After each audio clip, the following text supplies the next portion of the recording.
We'll go in 3, 2, gentlemen, take your shovels.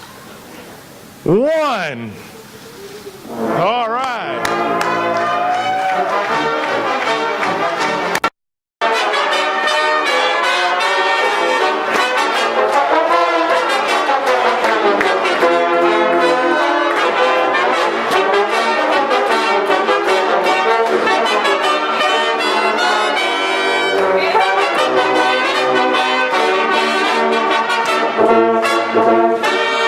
Let me first apologize for my attire a little bit. Hopefully Jeff won't find me for not wearing my tie today.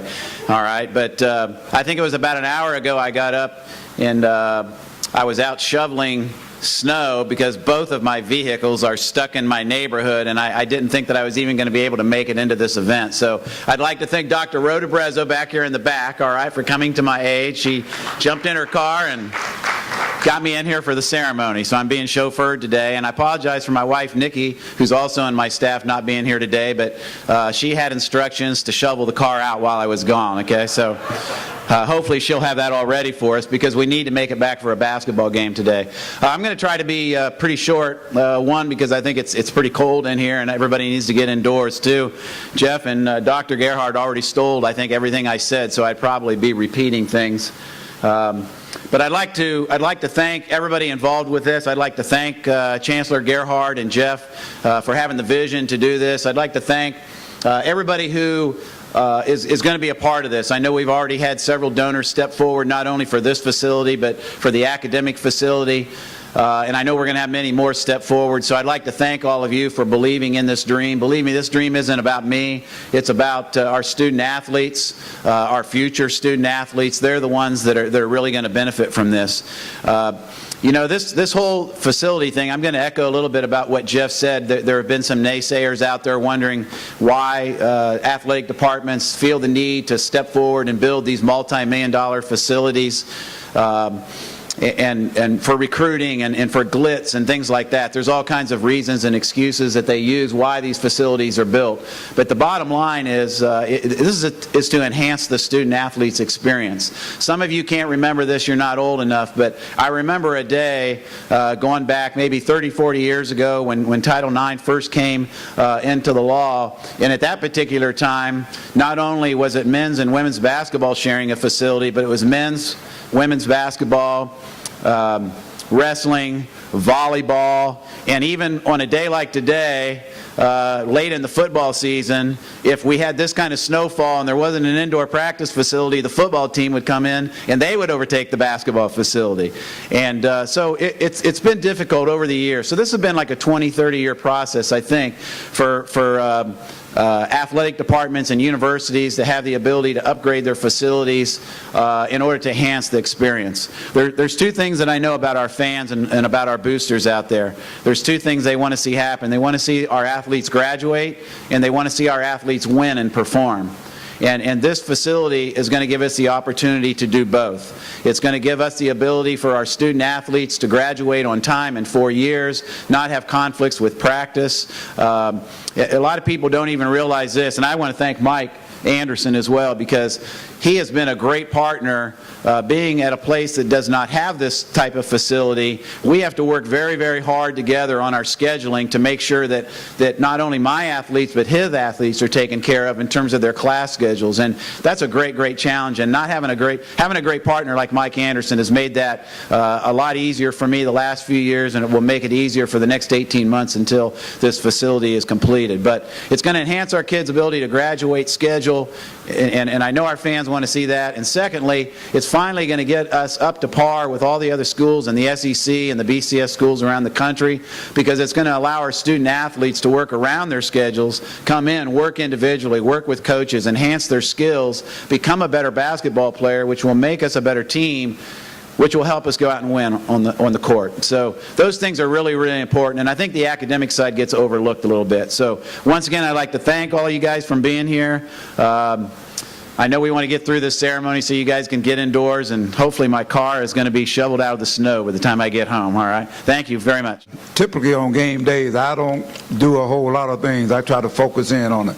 So that's got to tell you this is very important, and I want to thank the Board of Trustees, Jeff Long, Chancellor Gerhardt, all the Razorback donors, and all of you guys at the Razorback Foundation that support the University of Arkansas in this project. I tell you what, when it started snowing, I was wondering, we still having this ceremony?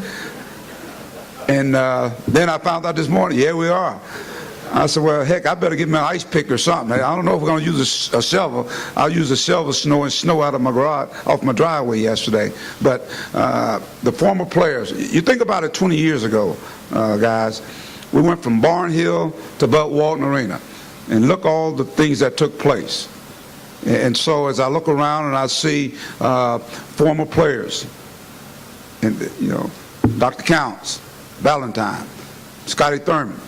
You think about Todd Day, Lee Mayberry, all those guys. Those guys had so much success at Barnhill, they said, what? We needed a bigger Barnhill. So we go from Barnhill to Bud Walton Arena. And I guess Jeff kind of eloquently just said it. He said, well, Scotty done shot us into another building now. Scotty Thurman did. And so now we get the practice facility, the performance center, the basketball performance center that I think we definitely need. And not only is it going to be a facility, but it's going to be one that's going to wow you. You know, Jeff gets it. He gets it. In order to compete at the highest level. And that's the reason when I sat down with him and made that decision to come to the University of Arkansas, it was about competing at the highest level. In order to do that, you got to have the facilities. There's no question about it. The facilities, they sell as well. And we talk about, there's an academic piece. And as Tom just alluded to, you know, now having an opportunity to have this building in place will give us an opportunity to continue to get these students graduated more efficiently, more effectively, and not only that, have a chance to develop them from a basketball standpoint. I remember so many times the places I've been, at Missouri in particular. I mean, guys would come in on recruiting visits and spend the night in the practice gym, just working on their craft. We're getting those kind of student athletes. And so, so for me to be here and standing before you, this is kind of like a dream that's coming true. And I, again, want to thank Chancellor, Jeff, and everybody else connected this here for making this possible. I said again, 20 years ago, Bud Walton was built. Now we get the Practice Performance Center. If we can measure up to what took place in those years, Razorback fans, watch out. Go Hogs. Thank you. Some site work over here, minimal things, but it probably won't be till after the first of the year before you really see a lot of movement here. But they'll be doing some of that site preparation stuff that they have to do. Still shooting for the summer of 2015? Well, it basically be 18 months, so whatever I guess that does put us in the summer of 15. So yeah, it takes this project about 18 months for completion. Was it hard to move that frozen tundra on the shovel, or how'd that go? No, we loosened it up for us advanced age gentlemen like me and you, Bob. Still looking like a $25 million price tag. Somewhere. Yeah, it will not exceed $25 million. So hopefully it'll be less. Any update on the student center? You guys said maybe first of the year for that. The Student Athlete Success Center.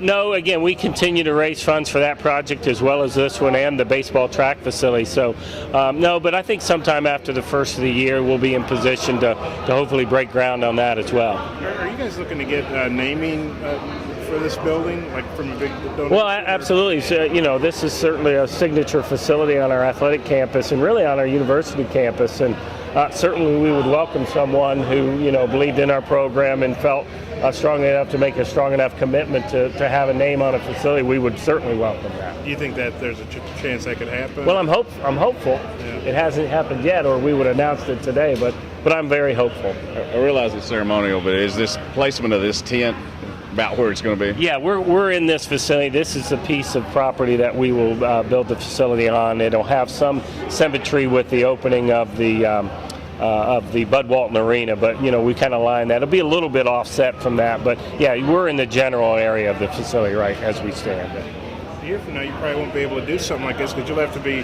watching all these football games, right? A year from now, this weekend, I will be sequestered in Dallas making selections, yes.